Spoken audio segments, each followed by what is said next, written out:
Welcome back to my channel. இன்னையிலிருந்து supplementary கவுன்சிலிங்கான choice filling start ஆகுது.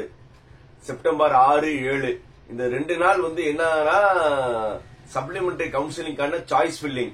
காலையில 9 மணியிலிருந்து செப்டம்பர் 6ஆம் தேதி காலையில 9 மணியிலிருந்து செப்டம்பர் 7ஆம் தேதி 5 மணி வரை நீங்க என்ன செய்யலாம், சாய்ஸ் ஃபில்லிங் பண்ணிக்கலாம்.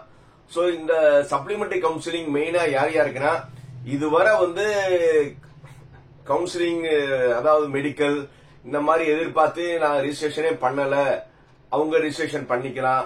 போக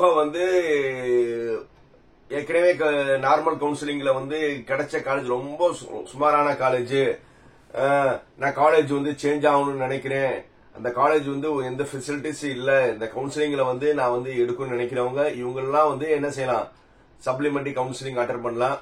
எஸ்பெஷலி யார் இன்னும் மெயினா யார் அட்டன் பண்ணணும்னா 7.5 ஸ்டூடெண்ட்ஸ் நிறைய பேத்துக்கு 7.5 கோட்டால நல்ல சீட்ஸ் கிடைக்கல. அவங்களாம் ஜெனரல்ல ஏன்னா ஃபர்ஸ்ட் கிராஜுவேட் மேக்ஸிமம் இருந்துச்சுன்னா அந்த அவைல் பண்ணிக்கலாம். போக உங்களுக்கு மாசம் 1000 ரூபாய் வரும். சோ ஆல்மோஸ்ட் ஒரு டியூஷன் ஃபீஸ் நீங்க இது பண்ணிக்கலாம்.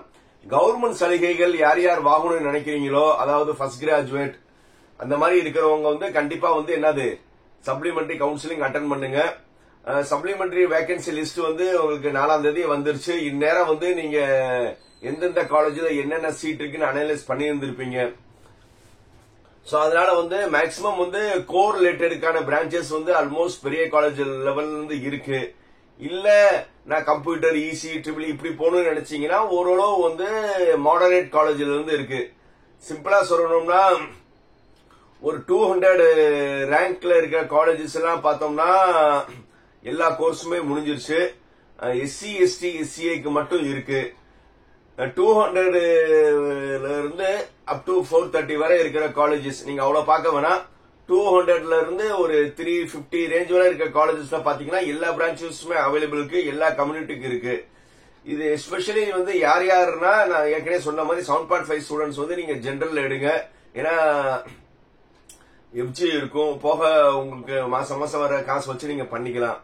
அதே மாதிரி யார் பண்ணக்கூடாதுன்னா, ஏற்கனவே ரவுண்ட் 1 ரவுண்ட் 2ல நல்ல காலேஜ் எடுத்துட்டு நான் அங்க எனக்கு காலேஜ் பிடிக்கல, குரூப் பிடிக்கலன்னு எண்ணத்துல இருக்கிறவங்க தயவுசெய்து நீங்க மாத்த வேண்டியது காலேஜ் கிடையாது, உங்களுடைய எண்ணத்தை தான். ஏன்னா ரவுண்ட் 1 ரவுண்ட் 2ல அவங்க நல்ல நல்ல காலேஜ் எடுத்திருப்பீங்க. அதையும் மீறி நீங்க இப்ப சப்ளிமெண்டரியில வந்தீங்கன்னா நீங்க எதிர்பார்க்கிற காலேஜஸ் குரூப் கிடைக்காது. அதுக்கு நீங்க ஏற்கனவே எடுத்திருக்க college and group best. So அதனால ஒரு தவறான முடிவு எடுக்காதீங்க. பட் நீங்க சப்ளிமெண்டரி கவுன்சிலிங் அட்டன் பண்ணலாம், பட் தவறான முடிவு எடுக்காதீங்க. யார் மெயினா இன்னொரு பெனிஃபிட் சொன்னா, எஸ்சி, எஸ்சி, எஸ்சிஏ ஸ்டூடெண்ட்ஸ்க்கு பெரிய பெரிய காலேஜஸ்லயே சீட்ஸ் வேக்கண்டா இருக்கு. சோ அதனால எஸ்சி, எஸ்டி, எஸ்சிஏ இந்த கம்யூனிட்டி ஸ்டூடெண்ட்ஸ் இருந்தீங்கன்னா நீங்க ஏற்கனவே காலேஜ் எடுத்தாலும் நீங்க சப்ளிமெண்டரியில நீங்க மிஸ் பண்ண காலேஜஸ் பாத்தீங்கன்னா நிறைய இருக்கு. எல்லா காலேஜஸ்லயும் மேக்ஸிமம் சீட்ஸ் அவைலபிள் இருக்கு. அந்த மாதிரி கேண்டிடேட் நீங்க சப்ளிமெண்டரி கவுன்சிலிங் அட்டன் பண்ணுங்க. இல்ல அதே ஏற்கனவே ரவுண்ட் 1 ரவுண்ட் 2 ரவுண்ட் 3ல எடுத்த எஸ்சி, எஸ்டி மாணவர்கள் உங்களுக்கு இன்னொரு சான்ஸ் இருக்கு. 10ஆம் தேதி எஸ்சிஏ டு எஸ்சி அட்மிஷன். அப்போ நீங்க சப்ளிமெண்டரி ரெஜிஸ்ட்ரேஷன் பண்ணலட்டாலும் நீங்க அட்டன் பண்ணலாம்.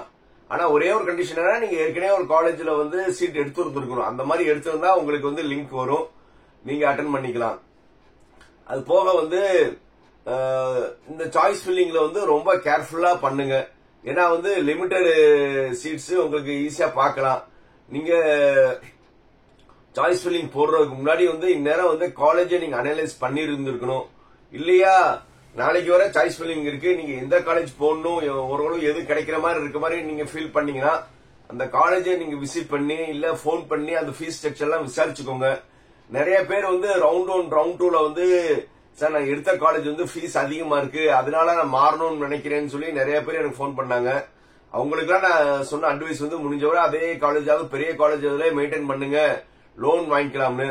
இல்ல அதே மீறி நீங்க மாறணும்னு நினைக்கிறீங்கன்னா இப்போ நீங்க சாய்ஸ்ல எந்தெந்த காலேஜ் வைக்கிறீங்களோ அந்தந்த காலேஜ் நீங்க என்ன செஞ்சுக்கோங்க, அந்த காலேஜுக்கே போன் பண்ணி இந்த மாதிரி ஃபீஸ் எவ்வளவு, உங்க காலேஜ் சாய்ஸ்ல வைக்கிறேன் ஃபீஸ் எவ்வளவுன்னு விசாரிச்சுக்கோங்க.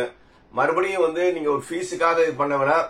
அதே மாதிரி வந்து இப்ப நிறைய நான் சொன்ன மாதிரி ட்ரஸ்ட் மெம்பர்ஸ் எல்லாம் வந்து இந்த காலேஜ்ல சேர்த்து ஒரே அவங்களுக்கு லோ காலேஜ் ஃபீஸ். அதே மாதிரி ஒரு சில இல்ல, ஒரு யூடியூபர் காலைல 8 மணிக்கெல்லாம் நியூஸ் போடுவார். அவர்கள் சொல்றதுன்னா அந்த ஏஜென்ட் சொல்ற மாதிரி காலேஜஸ் தான் வந்து ரொம்ப லோ கிரேட் காலேஜஸ் தான் இருக்கு. அந்த மாதிரி காலேஜஸ் எல்லாம் வந்து நீங்க படிக்கிறதுக்கு பேர் படிக்காமலே இருக்கிறது பெட்டர். எப்பவுமே வந்து நீங்க காலேஜ் சூஸ் பண்றது வந்து நல்ல காலேஜா சூஸ் பண்ணுங்க. ஏன்னா எப்பவுமே வந்து உங்களுடைய காலேஜ் தான் வந்து உங்களுக்கு என்ன செய்யும், ஒரு பிளேஸ்மெண்டோ உங்களுடைய ரெப்புடேஷன் எல்லாமே வந்து நீங்க எங்க எந்த காலேஜ்ல படிச்சீங்க அதுதான் டிசைட் பண்ணும்.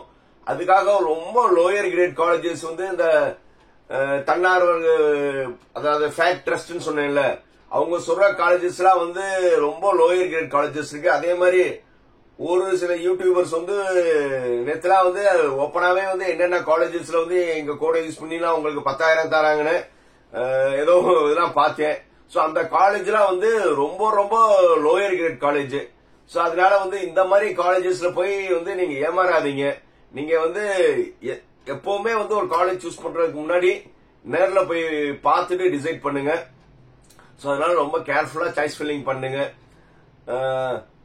வேற சாய்ஸ் ஃபில்லிங்ல ஏதாவது காலேஜ் ரிலேட்டடா டவுட் இருந்துச்சுன்னா எனக்கு எப்போதுமே கால் பண்ணுங்க. மீண்டும் அடுத்த வீடியோவில் சந்திக்கும் முறை லைக், கமெண்ட், ஷேர், சப்ஸ்கிரைப். பாய்.